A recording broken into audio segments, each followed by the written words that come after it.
Isaac Newton did not just discover a few laws of motion. He handed humanity the operating manual for the entire universe. One man, working mostly alone in a farmhouse during a plague quarantine, figured out why apples fall, why planets orbit, and why the tides obey the moon. For 300 years, his math has been the silent architecture behind everything from cannonballs to cathedrals to the rockets that left Earth's atmosphere. And yet, if you woke that same man up today, he might not recognize a single piece of the civilization he helped build. He would be standing in a world built entirely on his ideas, surrounded by machines he could not explain, surrounded by people who have forgotten his name is even attached to half of it. Maybe he would be undone by the machines first. The glowing rectangles, the metal birds in the sky, the cities lit up like a second sun.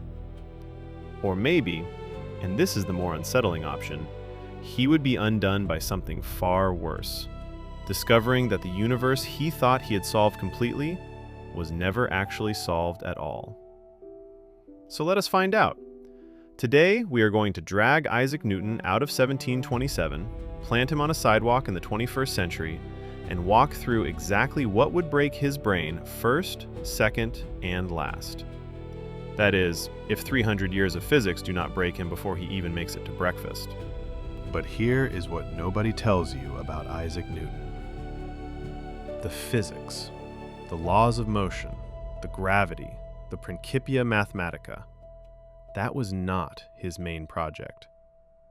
By volume, by time, by the sheer weight of his life's written output, physics was a side hobby.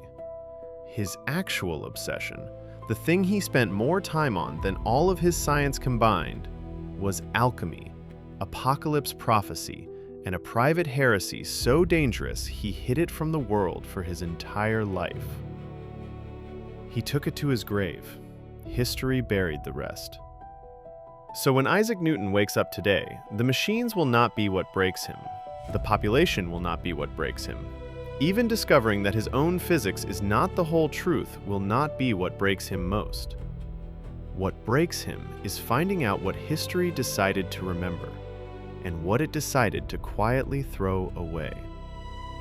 Let us walk through it, in order, starting with what he would shake off fastest, and ending with the thing he would never fully recover from.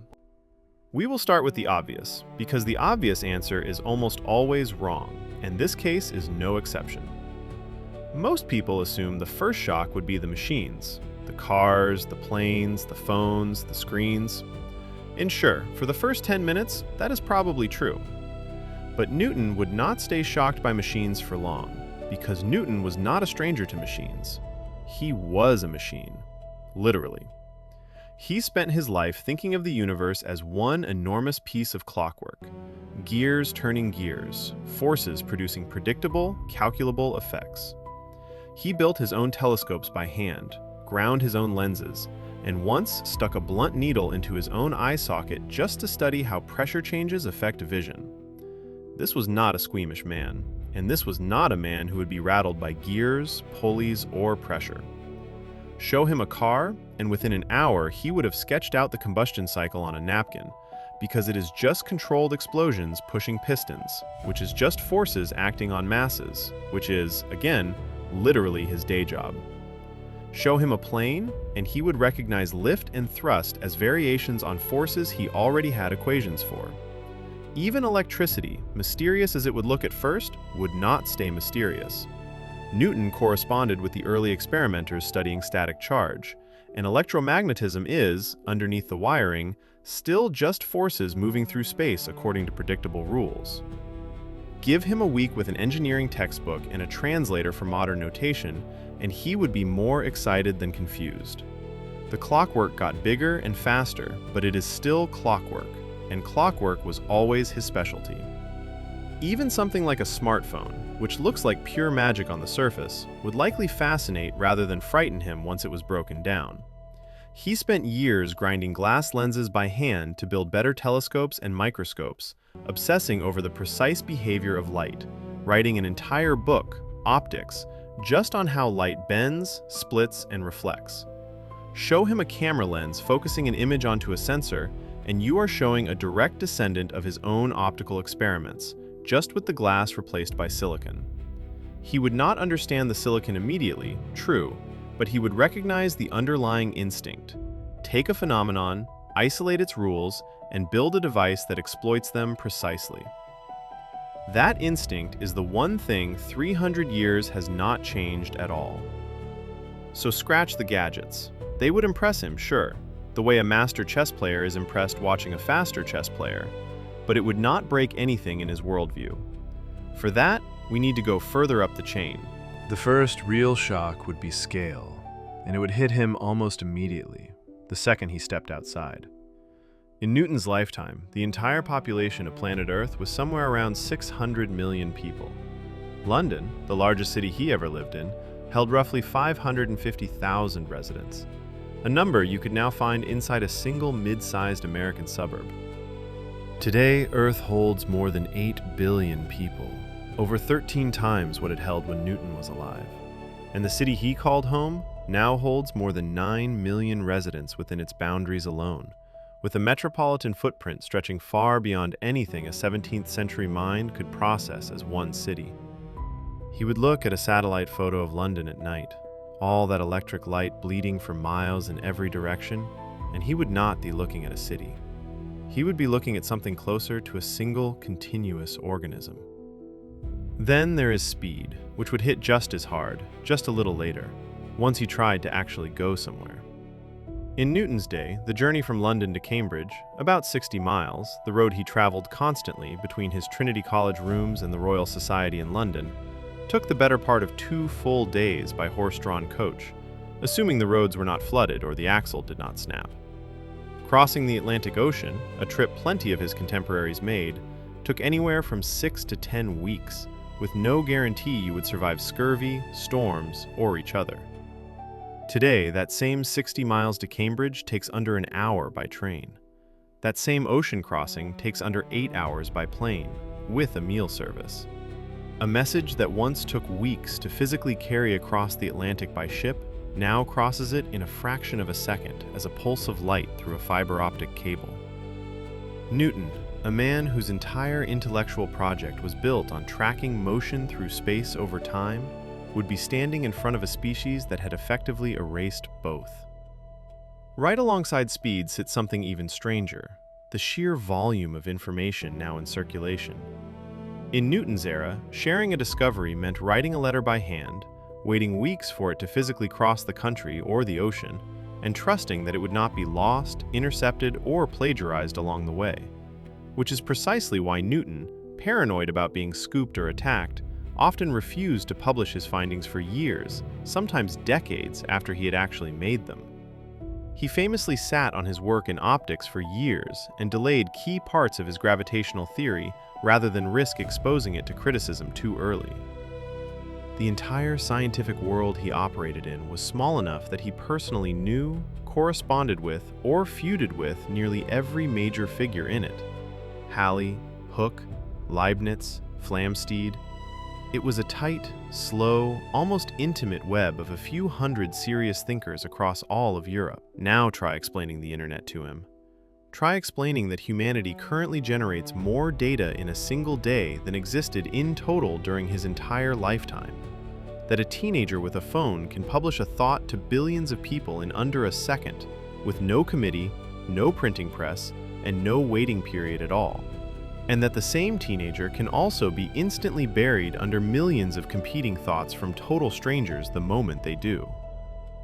Newton, a man who once delayed publishing a discovery for nearly 30 years out of sheer caution, would be dropped into a world where caution has been replaced almost entirely by velocity, where ideas, true and false alike, spread at the same blistering speed, and where the very thing he feared most as a young academic, having his ideas picked apart instantly by people he had never personally vetted, is now simply called Tuesday on the internet.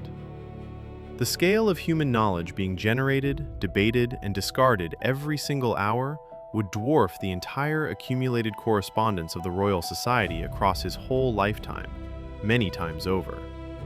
Before we get to lifespan, there is a stop on the way that almost nobody expects, and it happens to involve Newton's own resume. Most people remember him as a physicist, and mostly forget that for the last 30 years of his life, his actual day job was warden and later master of the Royal Mint. He personally redesigned England's currency system, chased down counterfeiters with the same obsessive precision he brought to optics, and even sent men to the gallows for debasing the coinage. Money, quite literally, was his business. So imagine showing this man a debit card.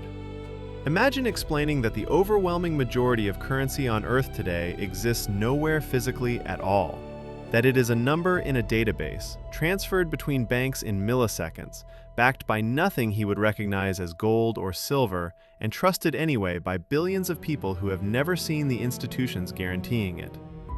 Then imagine going a layer further and explaining cryptocurrency, that some of this money is not issued by any king, mint, or government at all, but is instead generated by machines solving math problems, verified by thousands of strangers' computers simultaneously, with no central authority controlling it whatsoever. For a man who personally weighed coins to the grain to catch clippers and forgers, the idea of trillions of dollars existing purely as agreed-upon numbers, with no metal, no mint, and no king behind them, might be one of the strangest concepts to land in his lap all day. And there is a cruel irony waiting in this section too. In 1720, Newton invested heavily in the South Sea Company, one of history's most notorious speculative bubbles, and when it collapsed, he lost a fortune. By some estimates, the equivalent of millions of dollars today.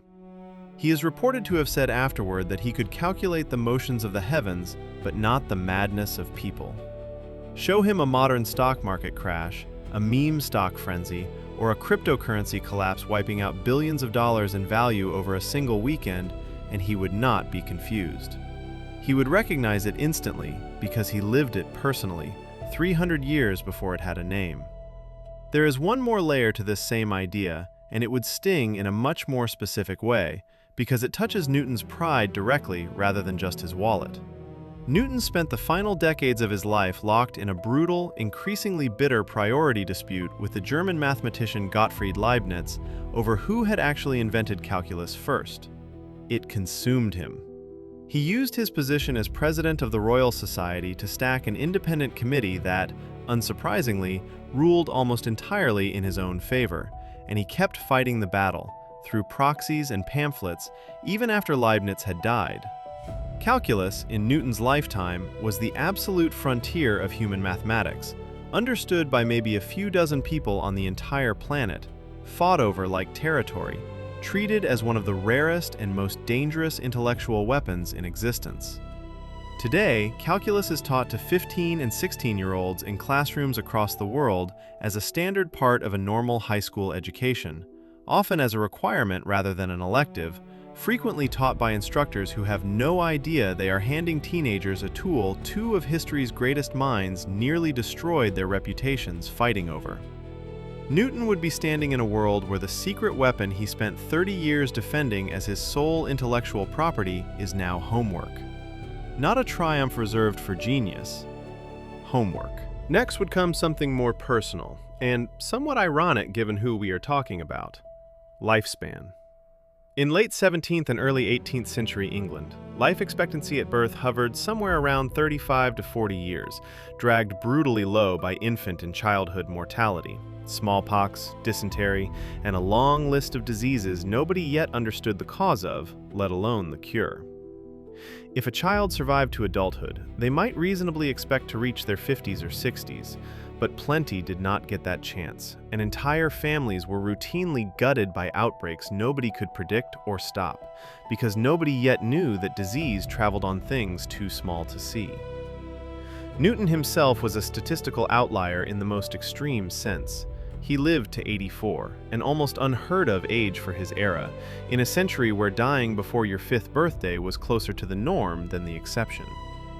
Today, global average life expectancy sits above 70, and in wealthy nations it regularly pushes past 80, not because of luck, but because of germ theory, vaccination, antibiotics, sanitation, and a few hundred years of medicine built on the idea, completely foreign to Newton's era, that disease has a physical, microscopic cause rather than a moral or atmospheric one. Smallpox, the disease that defined and ended so many lives in his lifetime, has been eradicated from the planet entirely. Newton himself nearly died from it as a young man, and he lived through outbreaks of bubonic plague severe enough to shut down all of Cambridge University in 1665, sending him home to Woolsthorpe Manor for nearly 2 years. The very quarantine, incidentally, during which he did much of his early thinking on gravity and calculus, because there was simply nothing else to do but think. Show him a vaccine, a small injection capable of training the body to defeat a disease before it even takes hold, and he would be looking at the single technology that could have saved more people he personally knew and loved than anything else in this entire list combined. He would be likely more shaken by this than almost anything mechanical, not because it is complicated, but because it is personal. He buried friends, colleagues, and family members to diseases that a modern toddler is vaccinated against before their 2nd birthday. He would be standing in a world where the great executioner of his entire lifetime had simply been switched off. But all of this, the population, the speed, even the medicine, is still just Newton's universe operating at a scale he did not expect. None of it actually threatens what he believed about how the universe works. For that, we have to go to where it really hurts: physics itself. Here is where the story turns. Because the deepest shock for Isaac Newton would not come from technology or population or medicine. It would come from discovering that his own physics, the thing he was most certain about in the entire universe, is not the whole truth. It is not even close to the whole truth. It is an extremely good approximation that happens to work perfectly at human scale and falls apart completely outside it. Newton's universe was absolute. Space was a fixed, unmoving stage. Time ticked forward at the same rate everywhere, for everyone, always, regardless of where you stood or how fast you moved. Cause led to effect in a single, predictable line, and if you knew the position and velocity of every particle in the universe, in principle, you could calculate the entire future down to the last decimal. That was not arrogance. That was simply where the math pointed. And for 200 years, nobody found a reason to doubt it. Then, in 1905 and 1915, a patent clerk in Switzerland named Einstein dismantled the absolute part entirely. Space and time, it turned out, are not a fixed stage at all. They are flexible, interconnected, and they bend depending on speed and gravity. Time runs slower for an object moving fast, and slower still near a massive body like a planet or a star. This is not a thought experiment anymore. It is something engineers have to actively correct for every single day. The GPS satellites orbiting Earth right now experience time differently than clocks on the ground do, by about 38 microseconds per day, a combination of their speed and their distance from Earth's gravity well. And if that tiny correction were not built into the system, GPS coordinates would drift by several miles within 24 hours. 38 millionths of a second, multiplied across a planet's worth of phones and cars and ships, is the difference between a working navigation system and a useless one. Newton's absolute time does not just bend a little under this. It does not survive at all. The very framework he used in the Principia, a single universal clock ticking the same for every observer everywhere in the cosmos, turns out to be a convenient fiction that only holds up because humans move so slowly compared to the speed of light that the bending is too small for our senses to notice without instruments precise enough to measure millionths of a second. And that is only the half of it that still resembles his universe. The other half, quantum mechanics, does not resemble it at all. At the smallest scales, particles do not behave like tiny cannonballs following predictable paths. They behave like probability clouds, existing in multiple states at once until observed, governed by randomness that has nothing to do with hidden information we simply have not measured yet. It is not that we do not know which path a particle takes. In a very real sense, there is not one single path until something forces the question. Newton's entire worldview rested on the idea that the universe was, underneath everything, a deterministic machine, that uncertainty was a measurement problem, not a feature of reality itself. Quantum mechanics says otherwise, and it has been confirmed by experiment after experiment for nearly a century. Newton would be told, by people holding overwhelming evidence, that the universe he thought he had reduced to a tidy set of equations is, at its foundation, genuinely, irreducibly uncertain. There is a third blow waiting in this same section, and it is less about the rules of motion and more about the size of the stage those rules play out on. Newton believed the universe was static and, in all likelihood, infinite, a fixed, unchanging backdrop of stars that had simply always been there, arranged roughly as he saw them through his telescope. He had no concept of galaxies as separate island universes, no notion that the fuzzy patches he sometimes glimpsed in the sky were entire collections of billions of stars, vastly farther away than anything in his cosmology. Today, we know the universe is not static at all. It is expanding, and the expansion is accelerating. We know it has an age, roughly 13.8 billion years, calculated from the leftover radiation of its own birth. We know it contains somewhere on the order of 2 trillion galaxies, each with hundreds of billions of stars of its own, and that thousands of planets have now been directly confirmed orbiting other stars entirely. Add to that black holes, objects so dense that not even light can escape their gravity, regions where Newton's own equations break down completely and have to be handed off to Einstein's instead. And the man who thought he had mapped the whole of creation would discover he had mapped a single, very small neighborhood of it. For most people, that would be an interesting afternoon of science trivia. For Newton, it would be closer to an existential injury. This was a man whose entire identity was built on having found the rules, the actual, final rules, governing how everything moves. Finding out those rules are merely an extremely accurate approximation, valid only within a narrow band of speeds and scales, would be like a master cartographer discovering that the coastline he spent his life perfecting was only ever a rough sketch of a much stranger shore. And yet, here is the twist, and it is the part of this story almost nobody expects. Newton being wrong about the deepest nature of the universe might shock him far less than discovering what history did with the rest of his life's work. Because here is the part most people never learn about Isaac Newton. The laws of motion and universal gravitation, the thing his entire modern reputation is built on, the thing taught to every physics student on the planet, that was not even his main project. It was, by volume, a side hobby. Newton wrote well over 1 million words on biblical chronology, prophecy, and theology, more than he ever wrote on physics and mathematics combined. He spent decades trying to calculate the exact date of the apocalypse using the Book of Daniel and Revelation, cross-referencing ancient calendars and astronomical records to reverse engineer the architecture of the Temple of Solomon down to the cubit, convinced that hidden inside Scripture was a literal, decodable blueprint of God's plan for history. He was also, secretly and at enormous personal risk, a heretic, privately rejecting the doctrine of the Holy Trinity, a belief that, had it become public in his lifetime, could have cost him his position at Cambridge and possibly far worse.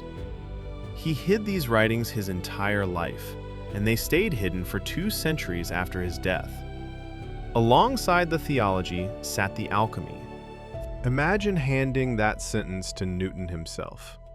Imagine telling him that the thing he considered his life's actual purpose, decoding the literal mind of God hidden inside Scripture, finding the Philosopher's Stone, calculating the precise year of the end of the world, would be remembered, if it was remembered at all, as a slightly embarrassing curiosity.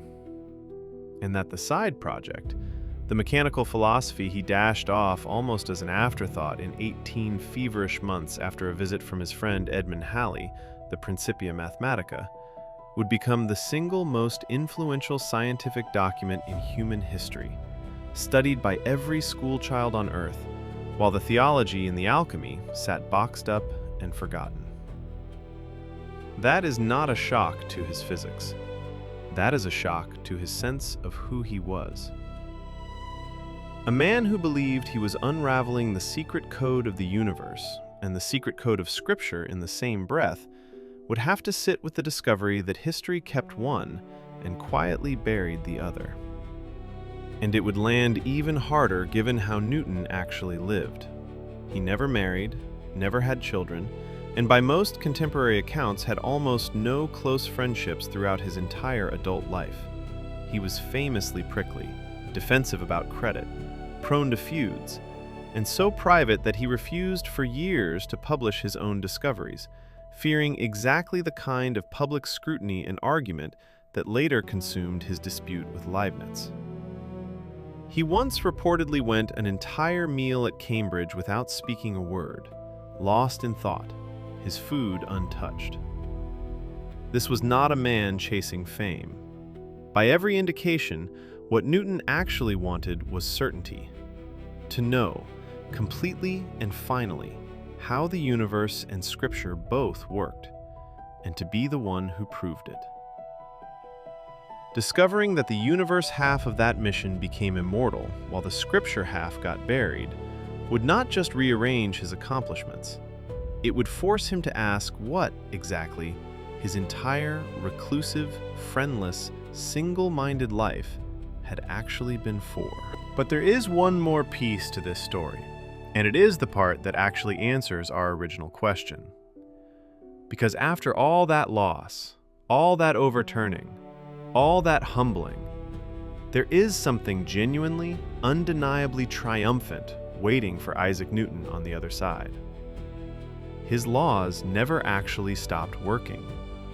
They are not a historical curiosity sitting in a museum next to alchemy and apocalypse math.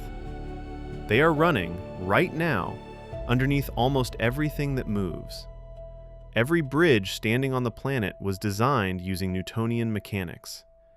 Every skyscraper, every car crash test, every artillery shell, every elevator, every roller coaster, all of it calculated using equations Newton wrote down before electricity, before germ theory, before anyone had the faintest idea what an atom actually looked like. When engineers needed to calculate the trajectory that would carry 3 astronauts from Earth to the Moon and back during the Apollo missions, they did not reach for Einstein's relativity. They reached for Newton. The math powering the Apollo guidance computer, the math still powering the overwhelming majority of orbital mechanics for satellites and spacecraft today, is classical Newtonian physics, occasionally given a tiny relativistic correction only when something needs to be precise down to the microsecond, the way GPS does. For nearly every practical purpose a human being will ever encounter, driving a car, building a house, launching a rocket, throwing a baseball, Newton is not an outdated approximation. He is simply, completely correct. It does not stop at engineering either. His name is so thoroughly baked into modern science that people invoke it constantly without registering they are doing it. The standard unit of force in physics, the amount needed to accelerate 1 kilogram by 1 meter per second squared, is simply called a Newton, and it is printed in textbooks and used in calculations by students who could not tell you a single fact about the man it is named after. For years, the Bank of England put his face on the £1 note, meaning his own image quietly circulated through the pockets of millions of people who had inherited the very monetary system he once policed as master of the mint, most of them never once stopping to wonder who the stern-looking man on the bill actually was. Even the Apple story, almost certainly exaggerated, possibly entirely invented by Newton himself decades later as a tidy origin myth, has become so culturally embedded that an apple fell on his head is one of the most universally recognized scientific anecdotes on the planet, repeated by people who have never read a page of the Principia and never will. That is the strange, almost lonely shape of his legacy. The man is functionally invisible. The math is everywhere. So here is the actual answer to the question the title asked. Newton's secret obsession was not a footnote. It was not a curiosity. It was not a phase. It was a million words on biblical prophecy. It was decades chasing the philosopher's stone. It was a private heresy he hid from the world his entire life. It was, by every measure, the majority of his existence. And history looked at all of it: the alchemy, the apocalypse calculations, the theology, the secret heresy, and quietly threw it away. What it kept instead was 18 feverish months of a man working almost as an afterthought. Equations written by candlelight before electricity existed, before germ theory, before anyone knew what an atom was. And those equations have never once stopped running. Underneath every bridge, every rocket, every satellite, every car on every road, silently, correctly, for 300 uninterrupted years. That is the strange shape of Isaac Newton's secret obsession. He thought his obsession was God's blueprint. History decided his obsession was the universe's. And it has been proving that decision right every single day for 300 years after the man who wrote the equations down went quiet. Newton hid his real life from the world, and history decided what to keep. He is not the only one. Next, Julius Caesar, one of the most fearsome military minds in human history. What would he think of the way we fight wars today? The answer is not what you would expect. Subscribe. It is coming.